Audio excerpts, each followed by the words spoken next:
त्यांना निवेदन आता पण 100 निवेदन केले, 100 निवेदन अजूनपर्यंत त्यांच्या निवेदनची पाठपुरावा अजूनपर्यंत केली नाही. काहीच ते करत नाहीत. देण्याच्या कागदचे माणसाचे काहीच करत नाहीत. म्हणजे त्या अधिकाऱ्यांना आज हे आहे भ्रष्टाचार आहे या वतीनं निवेदन दिलेलं असून त्यांनी आले नाहीत अधिकारी, पळून गेले. म्हणजे तुमच्या समोर पळून गेले का? काल मुद्दाम कोर्टाची तारीख असताना पळून गेले. याबद्दल तुमची पुढची ऍक्शन काय राहणार आहे? 1 सप्टेंबरपर्यंत आम्ही त्यांना वेळ देतोय. 1 सप्टेंबरच्या नंतर आमचा 16 सप्टेंबरचा तो कालावधी आहे. त्या काळामध्ये संघटनेचे माझे सर्व मुलं मुली याच ठिकाणी जी आंदोलन करून जर आमचं नाही ऐकलं यांच्या तोंडात काळापासून यांचे खंड खाणार आहोत.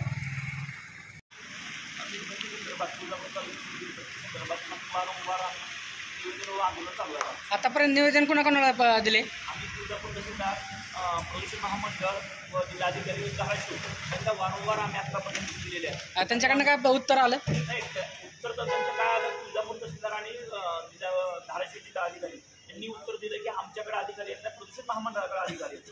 आता त्यांनी कडकडीत भाषेत घेऊन दिलं, म्हणून आम्ही त्यावेळेस ह्या ऑफिसला आम्ही पाठपुरावा करतो. पण तुम्ही कसं करता? तुळजापूर तहसीलदारचा अधिकार आहे. ह्याच्या दोघांच्या मध्ये तुळजापूर तालुक्यामध्ये कमीत कमी 174 वीटभट्ट्या आहेत आणि आम्ही माहिती अधिकाऱ्यांना माहिती मागवली तर एकाही वीटभट्टीला देखील परमिशन नाही.